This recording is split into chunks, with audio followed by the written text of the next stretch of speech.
Hello. आधीच्या व्हिडिओमध्ये आपण पॅसिव्ह म्हणजे निष्क्रिय सौर ऊर्जेबद्दल चर्चा केली.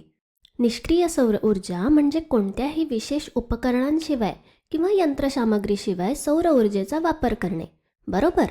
आपण विशिष्ट प्रकारच्या खिडक्या आणि भिंतींबद्दल चर्चा केली, ज्या खास करून सौर ऊर्जा शोषून घेण्यासाठी तयार केल्या जातात आणि यांच्यापासून आपल्याला उष्णता आणि प्रकाश मिळवून त्यांचा वापर करता येतो. बरोबर.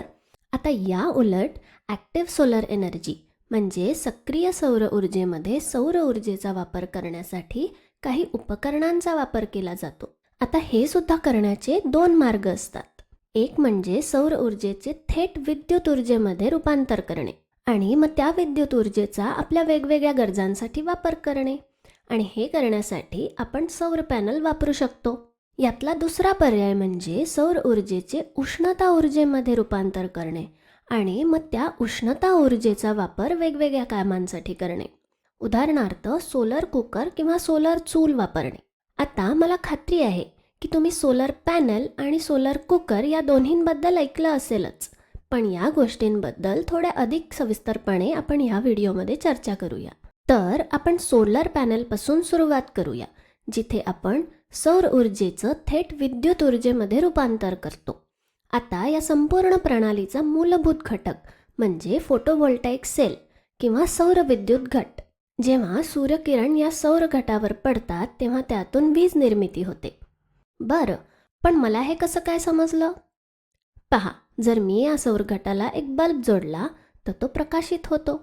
ठीक आहे ना? हा असा सौरघट अतिशय कमी विभवांतर आणि खूप कमी विद्युतधारा निर्माण करतो.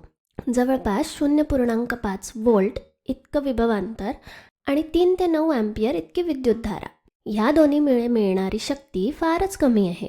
तुम्हाला शक्ती म्हणजे पॉवर कशी मोजायची हे आठवतं का? विभवांतर आणि विद्युतधारा या दोन्हींचा गुणाकार केला की आपल्याला शक्ती मिळते. तर जर माझ्याकडे 3 अँपियर विद्युतधारा असेल तर मला मिळणारी शक्ती 3 गुणिले 0.5 म्हणजे 1.5 वॅट इतकीच असेल. आणि जर 9 अँपियर इतकी विद्युतधारा असेल तर मला 9 गुणिले 0.5 म्हणजे 4.5 वॉट इतकी शक्ती मिळेल. या दोन्ही किमती पाहिल्या तर या खरंच खूप कमी आहे.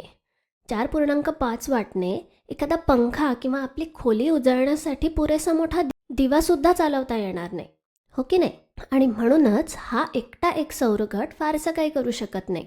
आपल्याला खूप मोठ्या संख्येने सौरघट हवे असतात. तर मग आपण काय करतो? हे सगळे सौरघट एकमेकांना जोडतो आणि त्यातून एक मोठा संच तयार होतो, ज्याला आपण सोलर पॅनल, सौर पॅनल किंवा सोलर मॉड्यूल असं सुद्धा म्हणू शकतो. आता एका सोलर पॅनलमध्ये सुद्धा एखादा उद्योग किंवा मोठं घर चालवण्यासाठीची पुरेशी शक्ती नसते. मग आपण काय करायचं? तर आपण असे अनेक पॅनल घेऊ आणि ते एकमेकांना जोडू, ज्यापासून तयार होणाऱ्या रचनेला आपण ॲरे असं म्हणतो. आणि मग असे अनेक ॲरे एकत्र आले की मग बनतो सौर ऊर्जा प्रकल्प. याला इंग्लिशमध्ये सोलार फार्मसुद्धा म्हणतात.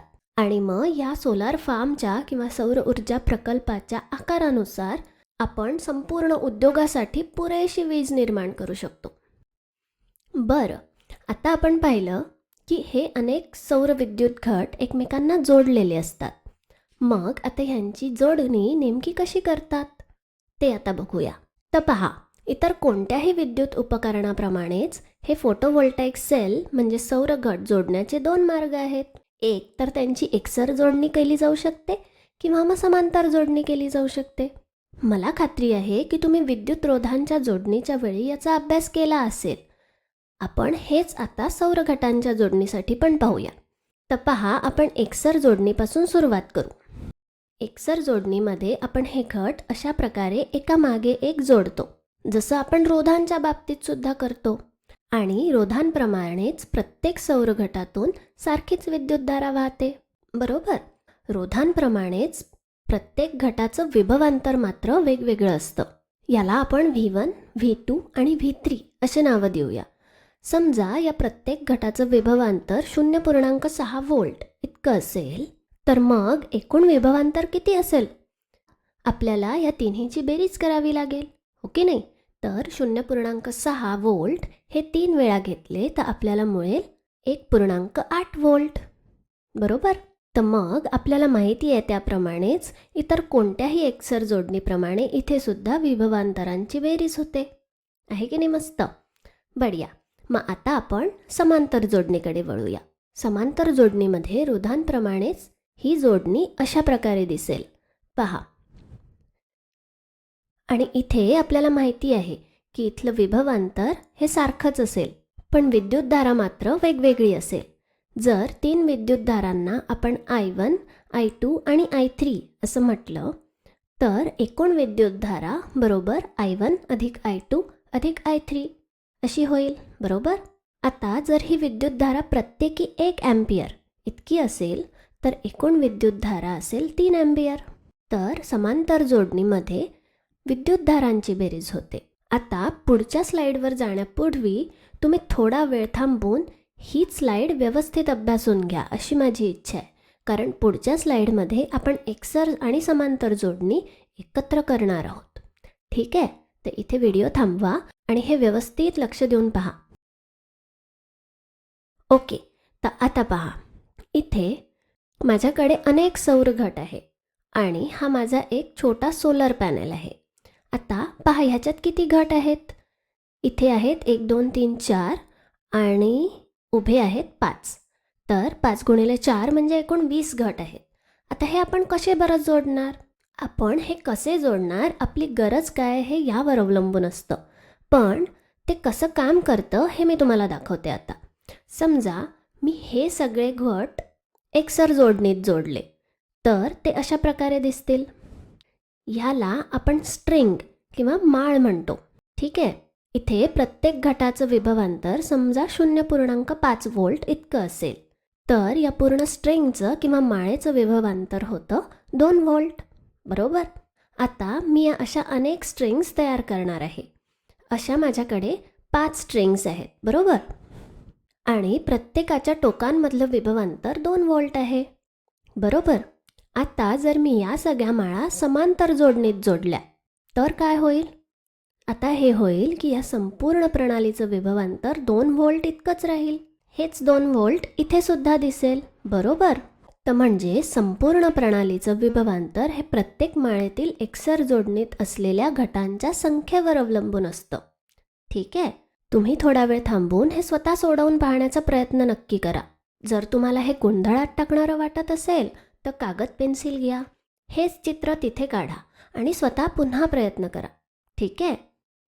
तर आपण आता विद्युतधारेकडे वळूया. समजा प्रत्येक स्ट्रिंग 1 अँपिअर विद्युतधारा निर्माण करत असेल. प्रत्येक स्ट्रिंगमध्ये 1 अँपिअर इतकी विद्युतधारा आहे. अशा आपल्याकडे 5 स्ट्रिंग्स आहे. म्हणजे मग इथली एकूण विद्युतधारा किती असेल? 5 अँपिअर. म्हणजे काय? तर इथे विद्युतधारा ही समांतर जोडणीत असलेल्या माळांच्या संख्येवर अवलंबून आहे. तर मग विभवांतर किंवा व्होल्टेज हे प्रत्येक स्ट्रिंगमधील घटकांच्या संख्येवर अवलंबून आहे, पण विद्युतधारा ही समांतर असणाऱ्या स्ट्रिंग्सच्या संख्येवर अवलंबून आहे. तर अशा प्रकारे आपल्याला एकूण 2 व्होल्ट 5 अँपिअरची विद्युतधारा मिळेल. आणि आता याची आपल्याला शक्ती मोजायची असेल तर आपण काय करू? 2 व्होल्ट गुणिले 5 अँपिअर म्हणजे 10 वॉट इतकी शक्ती आपल्याला यातून मिळेल. बरोबर. तर मग आता आपण सौर ऊर्जेचं थेट विद्युत ऊर्जेत रूपांतर कसं करायचं ह्यावर चर्चा केली. आता आपण सौर ऊर्जेचं थेट उष्णता ऊर्जेत रूपांतर कसं करता येईल ते पाहू. आपण सौर चुलीचं किंवा सोलर कुकरचं उदाहरण घेऊन याची सुरुवात करूया. तर या सोलर कुकरमध्ये किंवा सौर चुलीमध्ये एक आरसा असतो. हा एक अंतर्गोल आरसा असतो आणि ही बाजू त्याची परावर्ती बाजू असते. जेव्हा सूर्याचे किरण अनंतावरून येतात तेव्हा ते एकमेकांना समांतर असतात. बरोबर. आणि या अंतर्गोल आरशावरून परावर्तनानंतर ते एका बिंदूमध्ये मिळतात, भेटतात. या बिंदूला नाभी बिंदू म्हणतात. बरोबर. Focal point. आता या नाभीवर जिथे सूर्याचे सगळे किरण एकवटले जातात तिथे आपण आपला कुकर किंवा भांडं ठेवतो. तर आता इथे काय होत आहे पहा. जेव्हा सूर्याचे खूप सारे किरण एका बिंदूवर केंद्रित होतात तेव्हा काय होतं? या बिंदूवरचं तापमान खूप जास्त वाढतं आणि मग हळूहळू आपण इथे ठेवलेल्या कुकरमधलं अन्न शिजू लागतं. आता अर्थातच गॅस शेगडी किंवा मोठ्या ओव्हन किंवा लाकडाच्या चुलीपेक्षा हे सगळं थोडं हळू होतं, मंद गतीने होतं. पण याचा फायदा असा असतो की हे सर्व मोफत आहे ना. एकदा का तुम्ही सोलर कुकर विकत घेतला की तुम्हाला इंधनावर कोणताही पैसा खर्च करावा लागत नाही. आहे की नाही मजेदार? आता हे पहा, हा आहे सोलर कुकर. यात अशी मोठी डिश किंवा तबकडी असते जिची आतली बाजू परावर्ती असते. तर हे आहे ते अंतर्गोल आरशासारखं आणि ह्याच्या नाभीपाशी आपण आपलं भांडं ठेवतो, बरोबर? तर सौर ऊर्जेचा वापर करून तिचं थेट उष्णता ऊर्जेत रूपांतर करण्याचं हे एक साधं सरळ उदाहरण आहे. आता यानंतरचं उदाहरण अतिशय मनोरंजक आहे. पहा, जिथे सौर ऊर्जेचं आधी उष्णता ऊर्जेमध्ये रूपांतर केलं जातं आणि मग ह्या उष्णता ऊर्जेचं रूपांतर विद्युत ऊर्जेमध्ये केलं जातं. तर ही एक 2 टप्प्यांची प्रक्रिया आहे. सौर ऊर्जा ते उष्णता ऊर्जा आणि मग त्यातून विद्युत ऊर्जा. आता हे कसं कार्य करतं पाहूया. ह्या प्रक्रियेत आपण सौर चुलीप्रमाणे एक अंतर्गोल आकाराचा आरसा वापरतो आणि यात एक पाईपसुद्धा असतो. आता हा जो आरसा असतो ना, तो आधी पाहिला आपण त्याप्रमाणे वाटीसारखा किंवा बाउलसारखा नसतो, तो गोल आरशासारखा नसतो. हा समजा एक पत्रा आहे जो वाकवला आहे. मग या वाकवलेल्या पत्राची जी नाभी असते ती एक बिंदू नसून एक सरळ रेषा असते आणि या रेषेवर हा पाईप ठेवलेला असतो. आता इथे काय होतं पाहूया. अनंतावरून येणारे प्रकाश किरण नाभी रेषेवर केंद्रित होतात आणि या नाभी रेषेवर जो पाईप ठेवला आहे त्यामधून मग पाणी पाठवलं जातं. या पाईपमधून वाहत जाणारं पाणी जसं जसं पुढे जातं तसतसं हे सूर्याची उष्णता ऊर्जा शोषून घेतं आणि त्या पाण्याचं तापमान हळूहळू वाढत जातं. हळूहळू हे पाणी पुढे जात जात इतकं गरम होतं की त्याचं रूपांतर वाफेत होतं आणि मग ही वाफ टर्बाईन फिरवण्यासाठी वापरली जाते. तर म्हणजे सौर ऊर्जेचं रूपांतर उष्णता ऊर्जेमध्ये आणि मग उष्णता ऊर्जेचं रूपांतर विद्युत ऊर्जेमध्ये केलं जातं. ही अशी आहे संपूर्ण प्रक्रिया. तर हे प्रत्यक्षात कसं दिसतं पहा. हे आहेत ते वाकवलेले पत्रे आणि हा आपण बघतोय तो पाईप याच्या नाभी रेषेवर.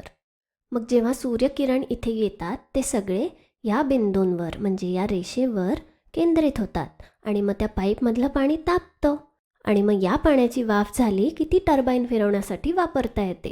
ठीक आहे, चला मग आता आपण पटकन सारांश बघूया. आपण पाहिलं की फोटोव्होल्टेइक सेल किंवा सौर घटाचा वापर करून सौर ऊर्जा ही विद्युत ऊर्जेमध्ये रूपांतरित करता येते. त्यानंतर आपण पाहिलं की सोलर कुकरमध्ये सौर ऊर्जेचं रूपांतर उष्णता ऊर्जेमध्ये केलं जाऊ शकतं आणि मग या उष्णता ऊर्जेचा वापर करून आपल्याला अन्न शिजवता येतं. आणि मग तिसरा प्रकार आपण काय पाहिला, सौर ऊर्जेचा वापर उष्णता ऊर्जेमध्ये केला जातो आणि मग ही उष्णता ऊर्जा वापरली जाते विद्युत ऊर्जा निर्माण करण्यासाठी. तर अशा या 3 सक्रिय पद्धतींनी आपण सौर ऊर्जा वापरू शकतो. ठीक आहे, तर ह्या व्हिडिओसाठी इतकंच. धन्यवाद.